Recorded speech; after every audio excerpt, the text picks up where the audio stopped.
What happened? Someone set up us the bomb. We get signal. What? Main screen turn on. It's you. How are you, gentlemen? All your base are belong to us. You are on the way to destruction. What you say? You have no chance to survive, mate, your time. Ha ha ha.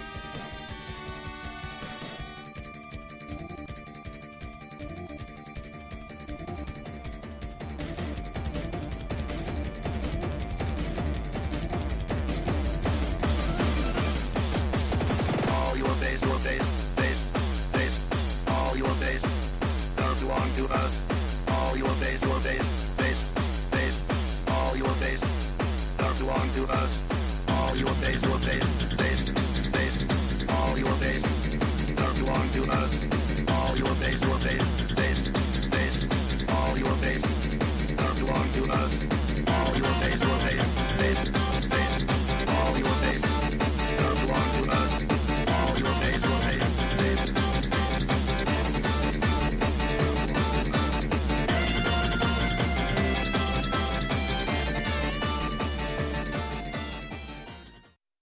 What's up, everybody? This is Gino Cuddy coming at you at 3:15 a.m. on Saturday, August 3rd, 2019. And I just wanted to come at you guys and talk about one of my favorite comedy teams from the 1930s that is really, really obscure. As many people know, I am a fan of a lot of 1930s films in general. I love movies from the 1930s and 40s and 50s, and a lot of silent films as well. But primarily, my area of focus is the 1930s and 40s. And I really, really love pre-code cinema. I love cinema that was created before the enforcement of the Motion Picture Production Code in 1934. Now, let me just quickly explain that before I get into tonight's topic. From the areas of 1929 to 1934, there was a motion picture code put in place, but it was very lax and wasn't enforced.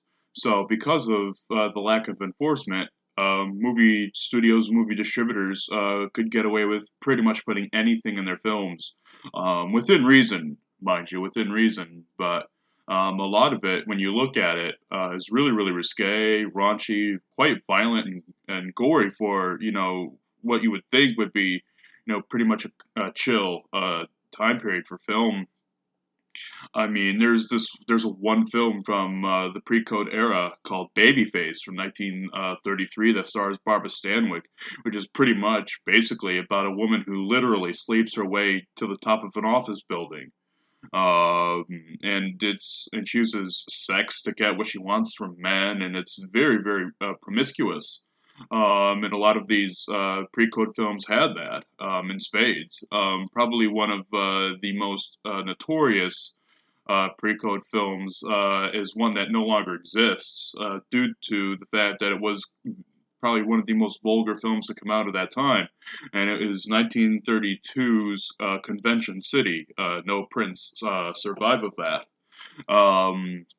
There's only a few stills. Only one poster and one still survives, and from the one still that survives, you could clearly see that this was quite a risque film.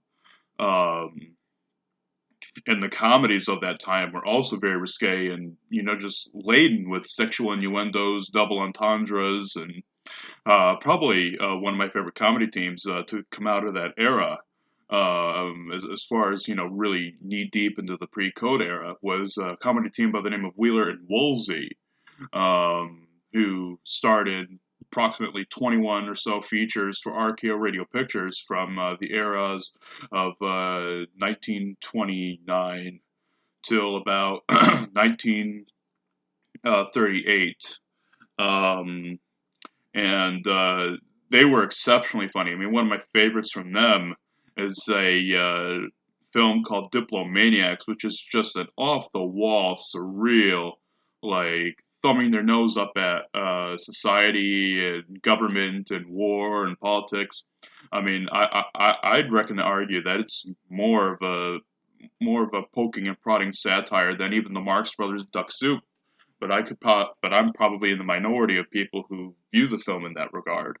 I would imagine that if Wheeler and Woolsey were better known in this day and age, and if their films had been reran on television concurrently with the Marx Brothers and Laurel and Hardy, that film would be on every film buff's shelf alongside films like Duck Soup.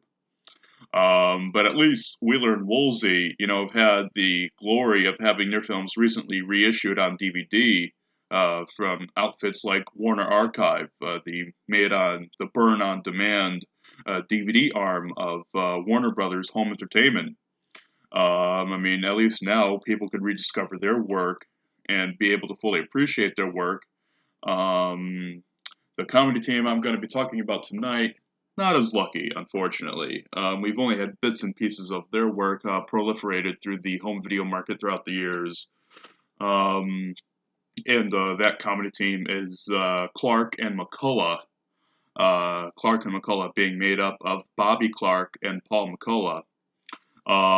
Their brand of comedy was much in the same regard as a lot of the other comedians at the time, very raunchy, risque, but even more so, I'd reckon to argue, because the thing is Clark and McCullough not only came from vaudeville, but they also came from burlesque. So, just imagine, if any of you have seen the film Burlesque with Cher, you pretty much know what that whole scene was about. And just imagine, the comedians that came out of that era. So Clark and McCullough, again, made up of Bobby Clark and Paul McCullough, they were two friends who both grew up in Springfield, Ohio. And they wound up dropping out of high school early on in their teens to become circus performers. And they started performing in circuses and doing pratfalls and acrobatics and such. And they were quite good at it. From reviews that I've read, they were very, very highly regarded performers. Somehow, over the course of their careers, the circus acts and the acrobatics and the physicality almost fell by the wayside. And Bobby Clark took over providing comedic dialogue and quips for their acts. And McCullough, who was at one point the lead man in the act, actually was relegated to becoming the straight man of the act.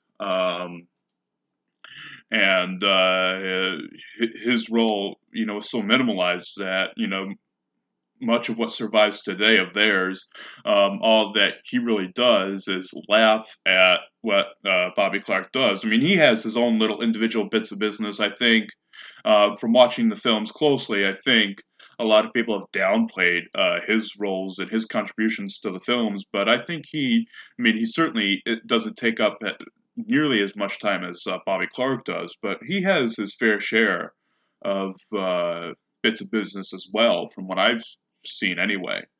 And so they were responsible for at least two highly successful shows in their lives. And their whole gimmick was that they were part of, they're supposed to represent two high society college guys who really were oddballs. I mean, Clark, for example, he would wear a pork pie hat, smoked a cigar, and much like Groucho Marx, with his painted-on mustache, Bobby Clark actually had painted-on eyeglasses.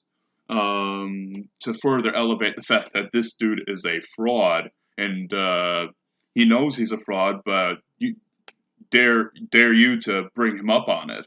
And McCullough, he had a bit of a toothbrush, almost a walrus-style mustache, and he would wear this heavy, thick fur overcoat, really trying to represent the nostalgia that had surrounded, colleges from around that time, and universities. And they starred in some very successful productions, one of which was a George and Ira Gershwin production called Strike Up the Band. And there actually is some rehearsal footage of that survives. I forget if it's actually sound or if it's presented silent, but it does survive, and I think there is a clip of it up on YouTube.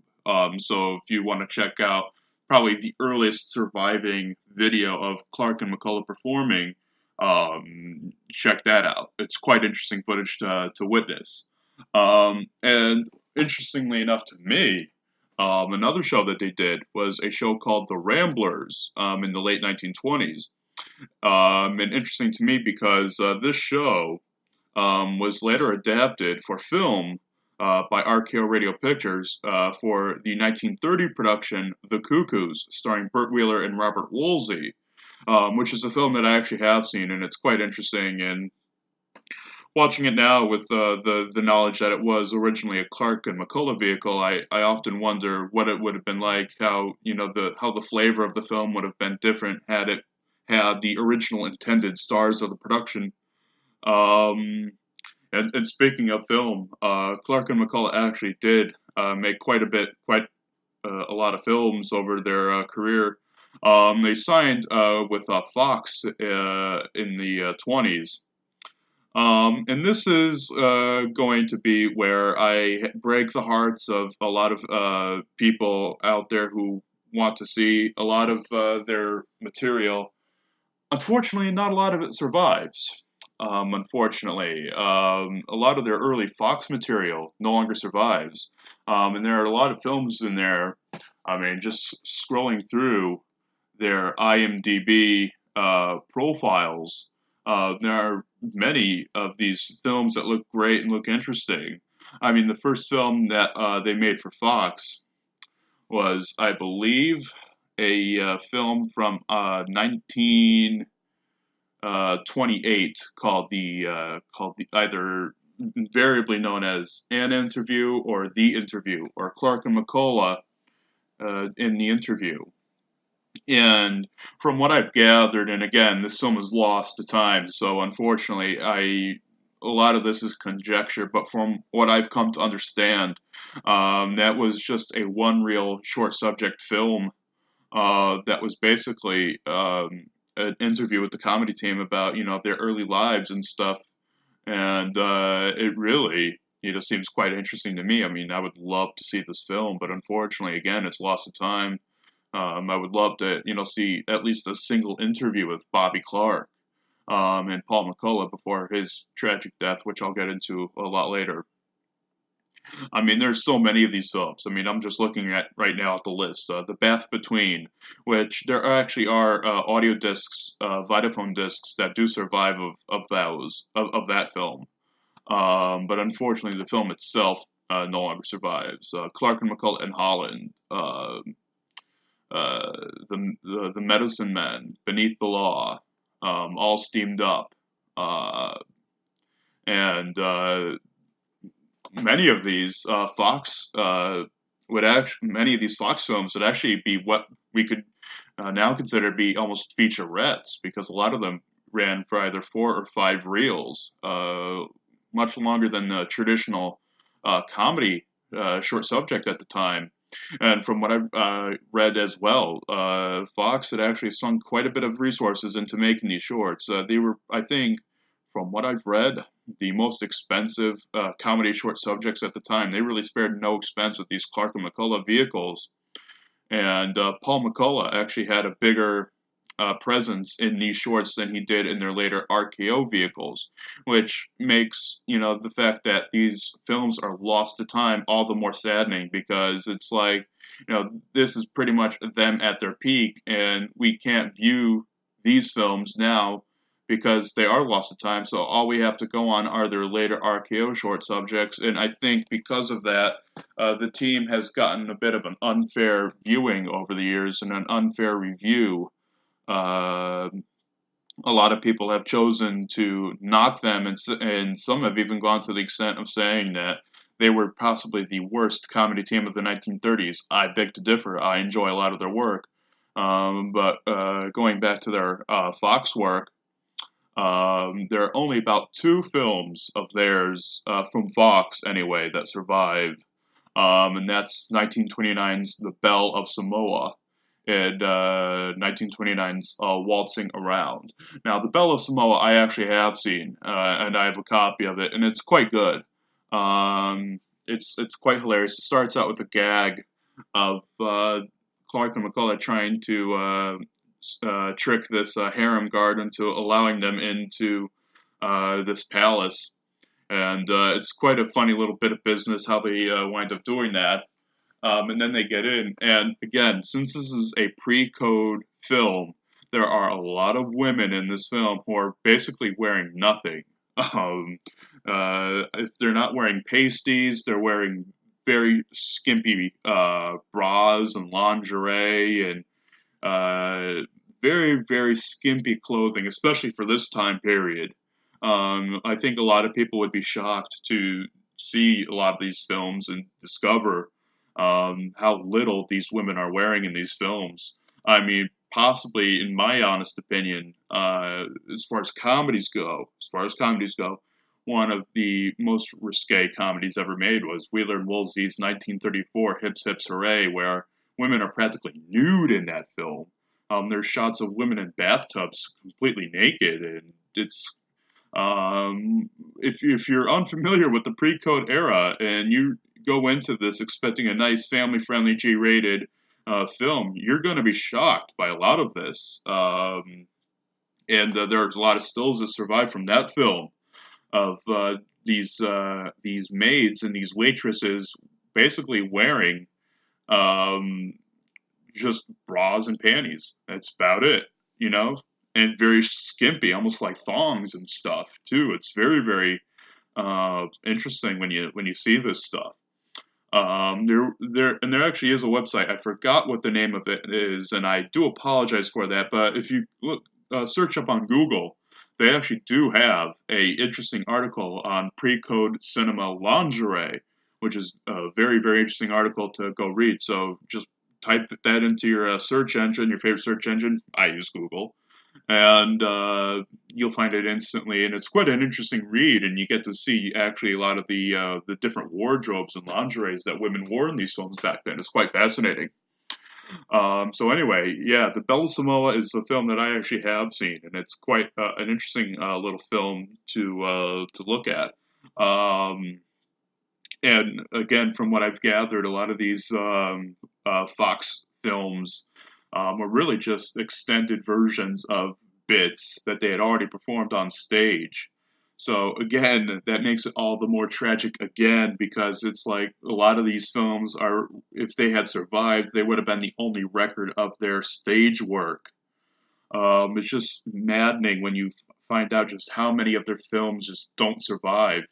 And it's maddening as well when you discover how many of their films are still not commercially or publicly available. And that's why it makes, I don't want to, make it out like, my life is difficult because of this, but it's like, it makes my fandom for them, it makes that all the more difficult because of the fact that there's just so little of their work out there. So all I have to go on is basically like probably about only a handful of films. So after their Fox run, they wound up just they took a break from films for a while. And in full disclosure, Bobby Clark and Paul McCullough, especially Bobby Clark, he never really viewed their films as anything really important. They just viewed them as like little minor footnotes and something to do. They never really viewed them with any great importance, which, again, with hindsight being 2020, having to realize that years later down the line, this is going to be all people are going to have of your work. So it's quite interesting that, and that's something that I've always found interesting with a lot of these vaudevillians and comedy acts, is that they really never viewed their film work with any sort of importance. because at the time they had never envisioned that, people would be studying these things like 50 or 60 or even 80 years later. And it's like now this is all we have, because it's not like we can go to the state, we can go to our nearest like playhouse and see Clark and McCullough perform in the Ramblers. We just can't do that nowadays. So this is pretty much all we have of their careers, and so that's why I've always found it a little interesting that they never had that hindsight to really look at these things as more or less important. So after their Fox films, their contract with Fox came up. They wound up signing with the illustrious RKO Radio Pictures. Now, the thing that I've always found interesting was that RKO at that time, they already had their own stable of comedians. They had Burt Wheeler and Robert Woolsey. They were pretty much their in-house comedians. And, it's like, when you look at their films, for example, I mean, they made like about 5 films in 1930. It's just like jaw-dropping when you discover how many films these guys made per year. It's really amazing that these guys had that stamina to keep on going and doing this again and again and again. And same thing with like Clark and McCullough. From what I've read, their RKO shorts were filmed in the summertime during their off season, so that in the surrounding seasons and the surrounding months that they could return to the stage and do their stage work, which really was their bread and butter, pretty much from what I've gathered. And even with their RKO shorts, there's so many of those that haven't survived. I mean, I was talking to a buddy of mine who's a film collector, and he actually does have he actually is the one responsible pretty much for salvaging the 2 remaining Fox shorts. A fellow by the name of Ralph Celentano, great guy, and he was telling me that even a lot of their RKO output doesn't survive. Like the first film that they made for RKO from 1930, A Peep on the Deep, no longer survives. There are like some like trade ads that do survive of that film, but unfortunately, no film prints survive of that one. False Rumors from 1931 does survive. I was directed to that by a fellow by the name of Paul Clark, no relation to Bobby. I was directed to a website called Looser Than Loose, and they have a volume 1 of Clark and McCullough shorts. It's a little pricey for only about, I think I remember reading it was only about 3 shorts.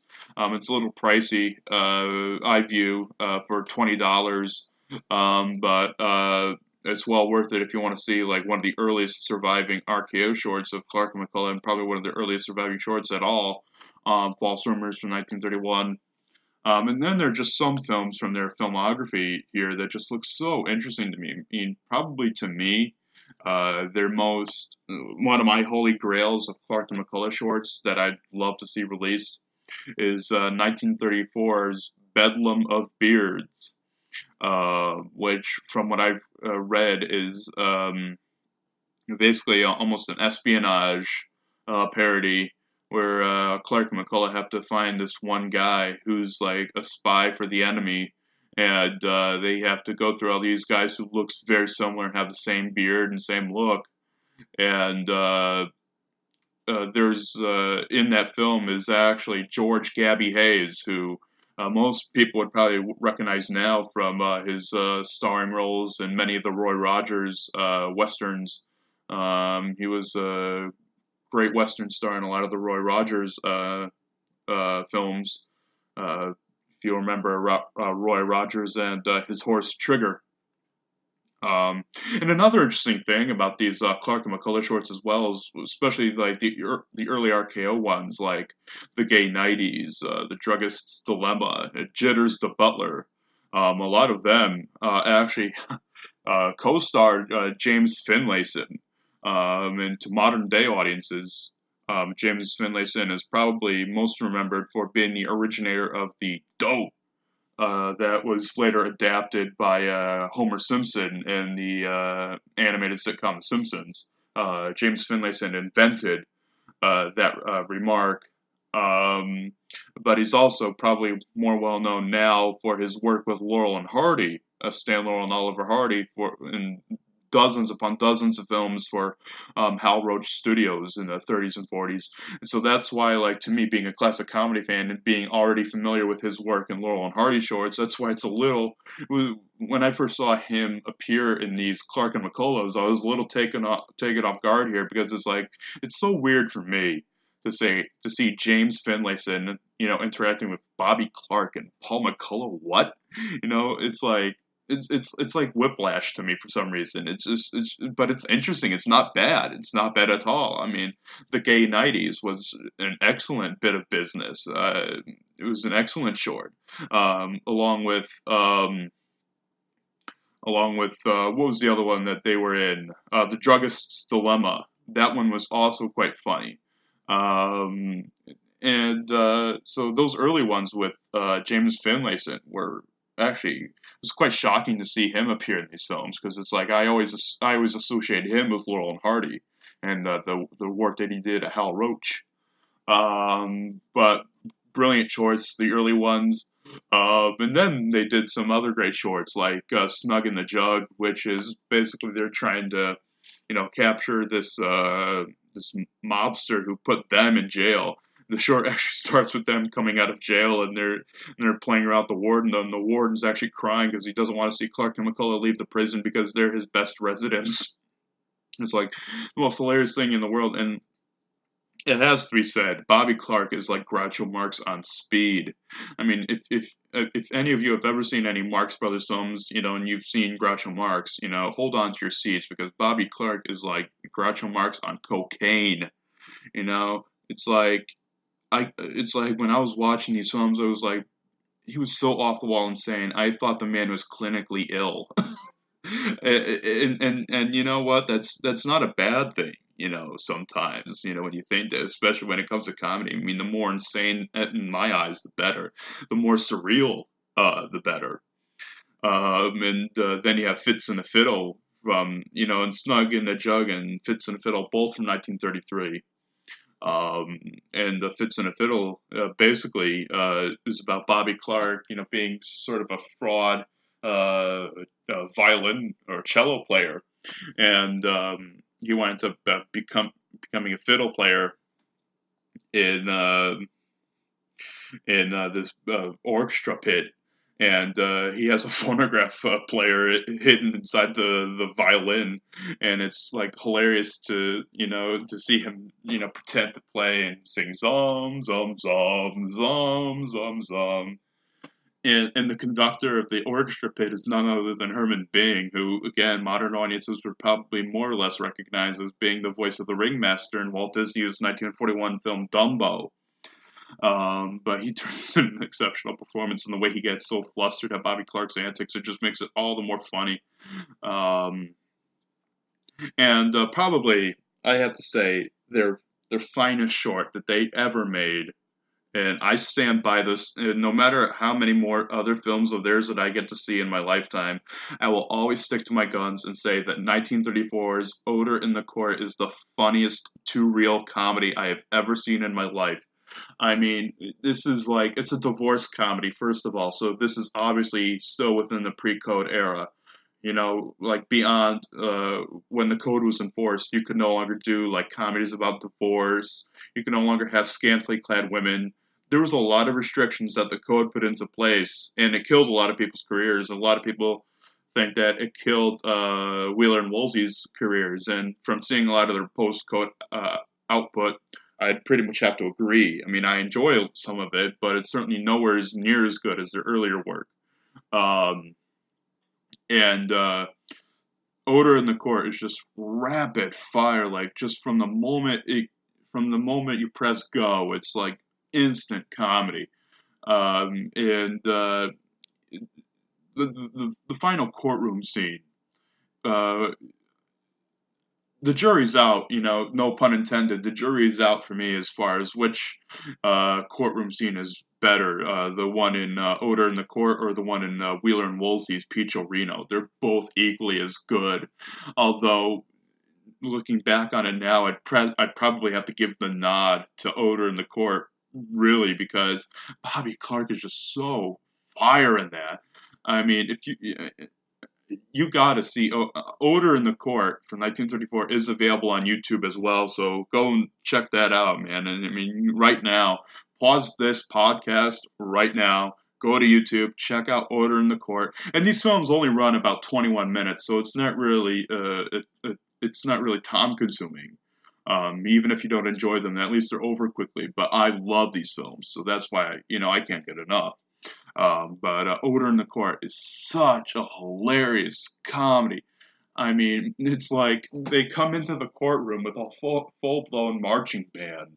Uh, it's like a divorce. There's this one guy trying to get a divorce, and his wife is in like Flynn with this crooked lawyer and this crooked boxer, um, and our introductions to Clark and McCullough. Well, one of the first scenes with them, not the very first, but one of the first scenes with them is them basically playing horseshoes in their office. They wind up hitting their female secretary on the derriere with one of them, and it's quite hilarious. And she winds up throwing it back at him and conking one of them on the head. It's like freaking slapstick, when you think about that. I mean, the thing is with Clark and McCullough, they were the ultimate comedy team when you really think about it, because they were good at not only the verbal humor, but they were also wonderful with the slapstick, given their circus background. I mean, when you see just physicality of Bobby Clark in these shorts, it's quite amazing.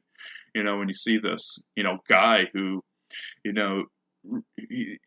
he looks like quite a short fella, but he could do like all these amazing, wonderful things. So this Odor in the Court, so they bring in like this marching band into the courtroom at the end, and whenever, and Bobby Clark keeps saying, I object, oh, I don't agree, but I don't object, and he keeps psyching out the judge, and then when he questions the witness on the when he questions the divorcee wife on the witness stand, he's like, let me see if I can remember like some bits of dialogue from this, just so you guys can, he's like, tell me, is your husband a drink? So he questions the wife on the witness stand, and he asks her, has your husband ever been intoxicated? She says yes. And he's like, no, 1,000 times no. He has never been intoxicated, except for when he's been drunk and he never know what he was doing. And then it gets even better when he asks her if she's ever been arrested, and she says no, and he asks why, and she says because I've never done anything, and then he's like, married 2 years, never done anything, a slacker, hey? Then he raises his arms and he conducts the orchestra to perform a chord, and the orchestra's in the freaking jury pit. It's the most freaking amazing comedy. It's like rapid fire. It's like boom, boom, boom, boom. It's like the most hilarious thing in the world. Oh my god, I love it. These short Clark and McCulloughs, would make perfect double bills with some of the Wheeler and Woolsey features, like their film "Kicking the Crown Around" from I think that's from 1932. Let me just like recheck my figures on that. No, that was from 1933. That would make an excellent double feature with Diplomaniacs, because Kicking the Crown Around is just as insane. Basically, the plot of that film is there's this king, and there's this it's set in a kingdom, and there's been a rash of contraband being filtered throughout the land. And this king hires Clark and McCullough to investigate and put a stop to it. And this prohibited, this contraband item that's being filtered through the kingdom is salami. And you see all these people putting salami sausages out of coffee cups, and there's like salami sausages like all over the place, and people are eating them, and the king winds up eating them as evidence. And it's like, seriously, it's like one of the most hilarious concepts. It's almost like a Gulliver's Travels type thing. The satire is so freaking bitter. It's fucking phenomenal. It's like I just can't describe, just how wonderful these films are. And Odor in the Court, as I mentioned before, would make an excellent double feature with Peachorino, the Wheeler and Woolsey film, which is equally as fantastic. But I think more people now are becoming more aware of the Wheeler and Woolsey films, so that I don't really have to go into too much detail about them. But still, just amazing, amazing films. And their film career wrapped up in 1935 with a short called Alibi Bye Bye, which, again, hilarious concept. Clark and McCullough are alibi photographers.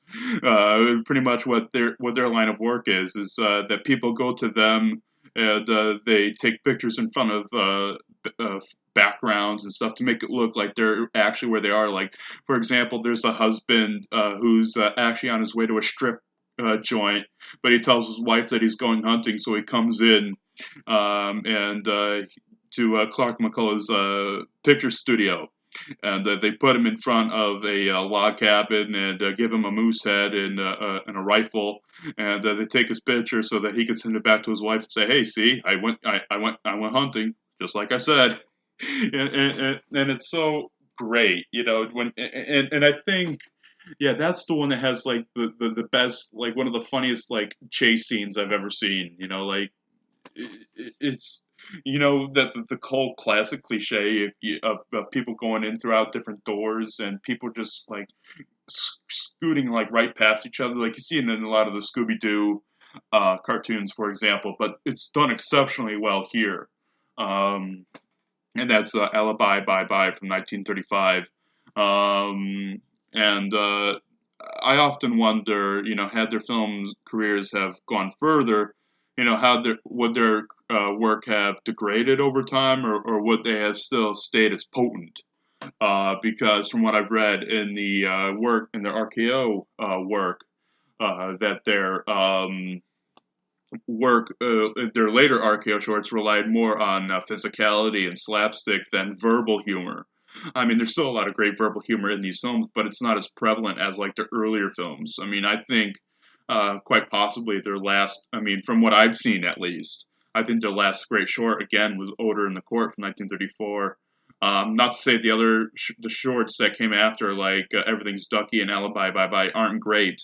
But I think that was like they peaked there, and everything else was just like a dull roar. Again, Odor in the Court, I can't recommend it enough. It's like one of the funniest fucking comedies I've ever seen. You need to check that out. If you're at all a fan of comedy, you need to check that out once in your life.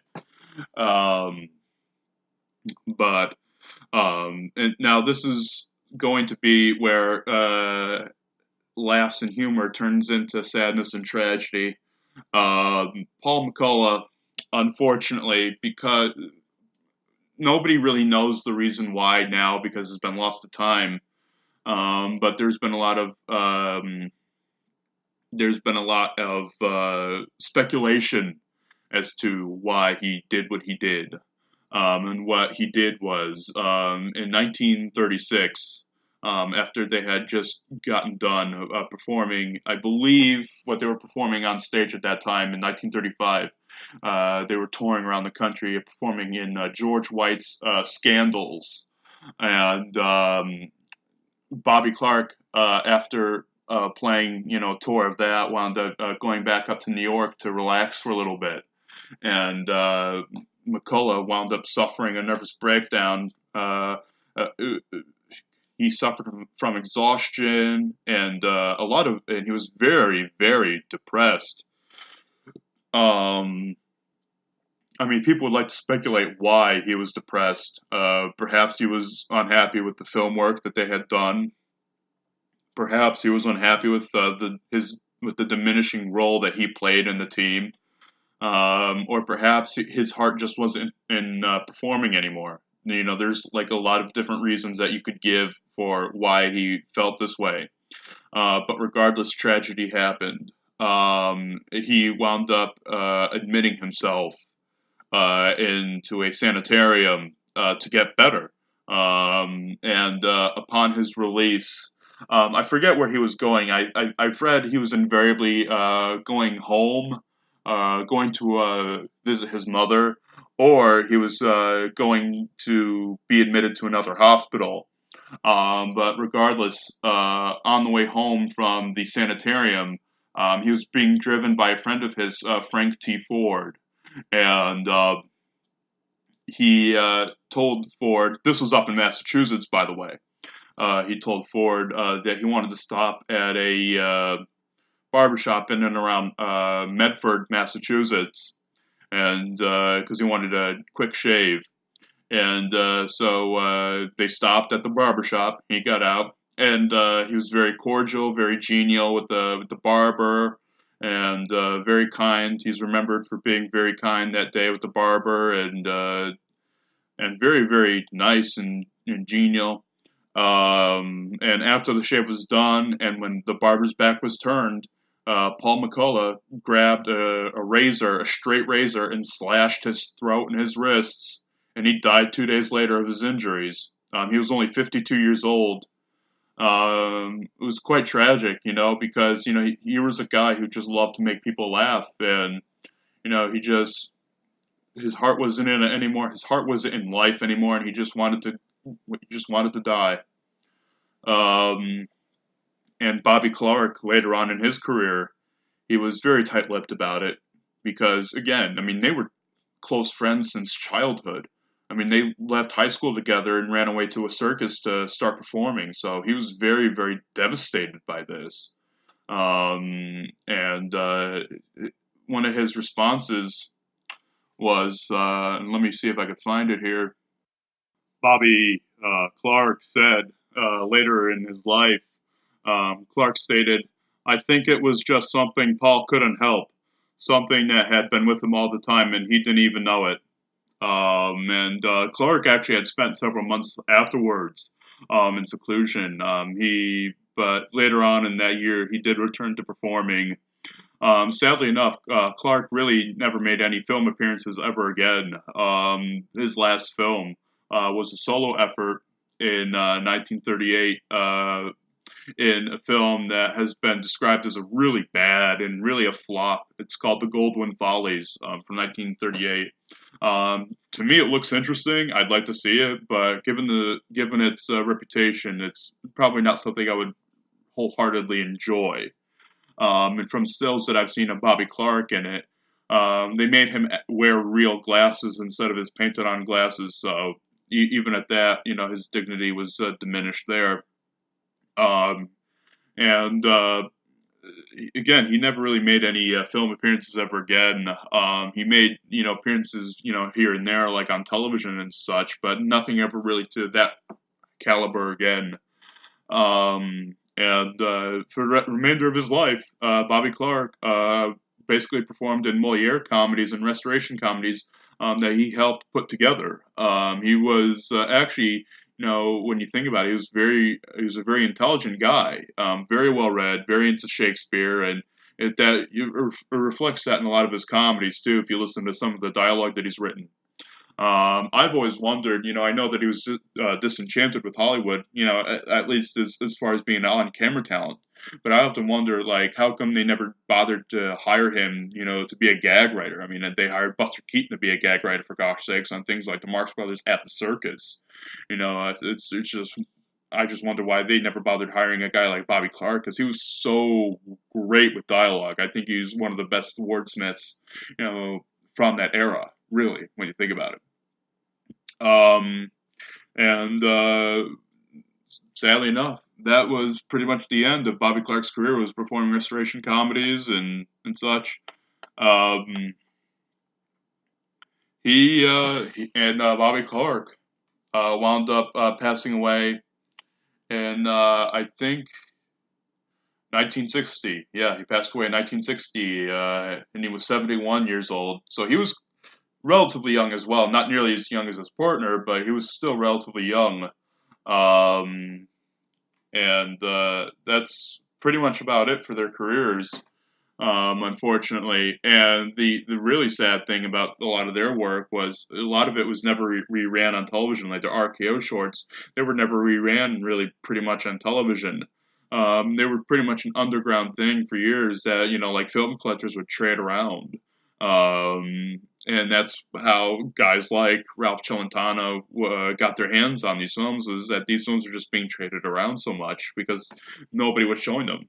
I think that they, in certain television markets, I mean, I was talking to a buddy of mine who a radio announcer by the name of J.D. Clouser. I was talking to him and a bunch of my other classic comedy friends. They were telling me that they remember seeing the Clark and McCullough shorts on really late at night. Like they were like probably like 11 o'clock, like midnight showings of like their short films. Really, really late nights on television. And again, sadly, a lot of their work hasn't been released. Alpha Video. I do have to give a shout out to Alpha Video here. Alpha Video, for those of you who don't know, they're mostly well known for putting out like budget titles. They're pretty much a public domain company. They put out public domain content. But they, in the past, I would say about 5 or 6 years or so, they actually have started working with legit film collectors. I mean, there's a friend of mine, John K. Carpenter. He isn't the guy, not the Halloween director. This is another John Carpenter, who's a buddy of mine, and he's known as the Movie Man, and he has acquired throughout the years several films and several classic comedy shorts, and they've worked with him and other film collectors to preserve these classic comedies and this classic material. Well, in 2013, wow, this is that old already. They put out their first volume of Clark and McCullough, and it was such a gift to Clark and McCullough and classic comedy fans because we're finally being able to discover their work again after years and years of these guys being in obscurity. I mean, I noted it earlier, and I will make mention of it again. A lot of people, I think, misjudge Clark and McCullough. A lot of them, I think, go into these films expecting something else. But I think Clark and McCullough are one of the greatest comedy teams of all time. A lot of people actually discovered them through Leonard Maltin's exceptional book on classic comedy teams of the movies, which is a book that I highly recommend you guys checking out. It's a great book. And so they released the first volume of Clark and McCullough in 2013, which I actually am holding it right now in my hands as I'm talking to you guys. And it contains The Druggist's Dilemma from 1933, The Gay 90s from 1932, Kicking the Crown Around from 1933, Snug in the Jug from 1933, Love and Hisses from 1933, and Everything's Ducky from 1934. It's a great disc. I highly recommend you guys picking it up if you want to get your feet wet as far as Clark and McCullough. And these discs, only run you about no more than about $5 or $6 each.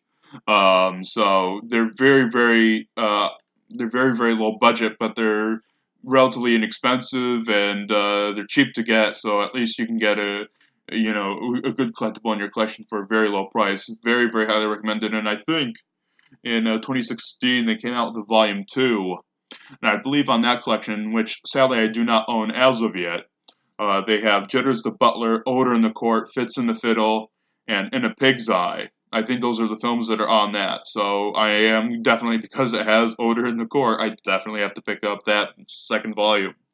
And there's also my buddy Paul Clark from the Clark and McCullough Facebook group. He actually directed me to a site called looserthanloose.com,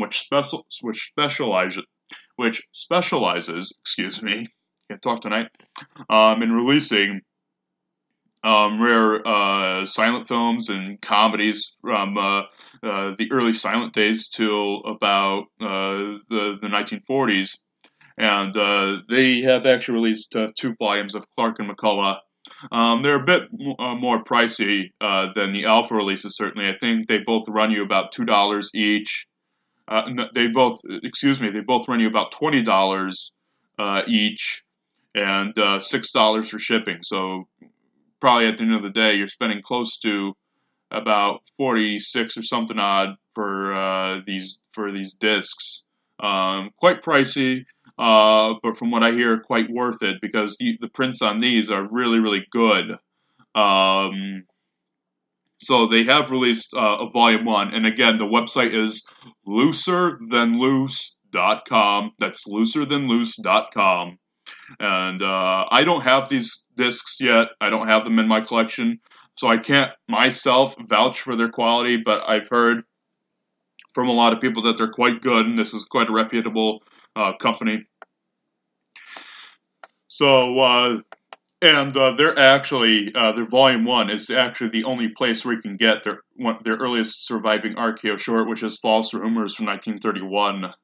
So their volume 1 has False Rumors from 1931, Jitters the Butler from 1932, Snug in a Jug from 1933, and as an Easter egg, they have The Voice of Hollywood from 1931 that's actually hosted by Robert Woolsey of Wheeler and Woolsey. Quite an interesting short there. That retails for about $19.99 plus $6 shipping and handling. And Volume 2 contains Kicking the Crown Around, Love and Hisses, and Odor in the Court. Again, same deal, $19.99 plus $6 shipping and handling. For a while, there was a company also by the name of Encore Home Video that would release these films on DVD and VHS. But doing a quick online search reveals to me that company is no longer in business, unfortunately. So these are pretty much the only sources of these films that you can get. The 2 volumes from Alpha Video and the 2 volumes from Looser Than Loose.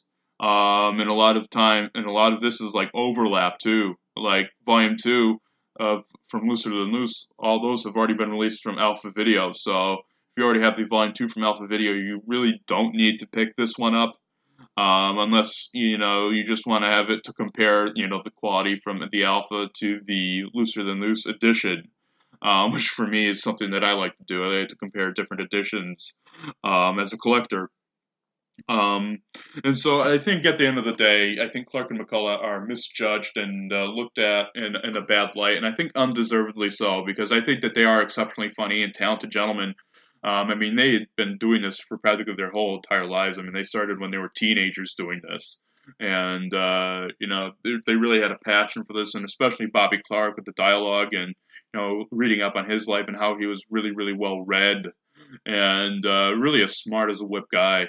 I think, and when you watch these films, watch McCullough too, because, he may not be in the foreground, but, watch what he does in the background. You'll see he has his own little bits of business. I think that, if you give these films an honest look and an open mind and don't go into them expecting anything to the levels of the Marx Brothers or Wheeler and Woolsey or any of these other comedy teams, just go into them, expecting to have a good time. I think that you will have a good time with a lot of these films. I do. I certainly do. I enjoy, the Clark and McCullough films immensely. I enjoy the Wheeler and Woolsey films immensely.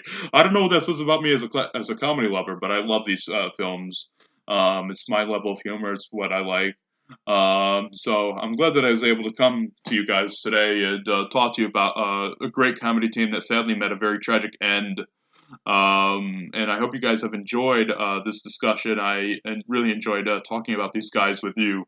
And I hope that you all have a great night, great day, great weekend. Seriously, go and check out some of these shorts. I would recommend starting off with their pinnacle short, with their best short, again, which I have to state is Odor in the Court from 1934. If you don't want to plunk down any money for these disc sets, even though they're relatively inexpensive, if you don't want to plunk down the money and risk financial loss, Odor in the Court is available on YouTube to watch for free. And I highly recommend checking it out. It's a wonderful, wonderful film. One of my favorite 2 reel comedies of all time. And I think you guys will really, really enjoy it if you check it out, if you're at all a fan of classic comedy like I am. So anyway, thank you guys for listening to this. This has been Gino Cuddy. This has been Cuddy's World. It is 4:12 a.m. on Saturday, August 3rd, 2019. I hope you guys have enjoyed listening to this podcast, and I hope you all have a great night. Thanks so much.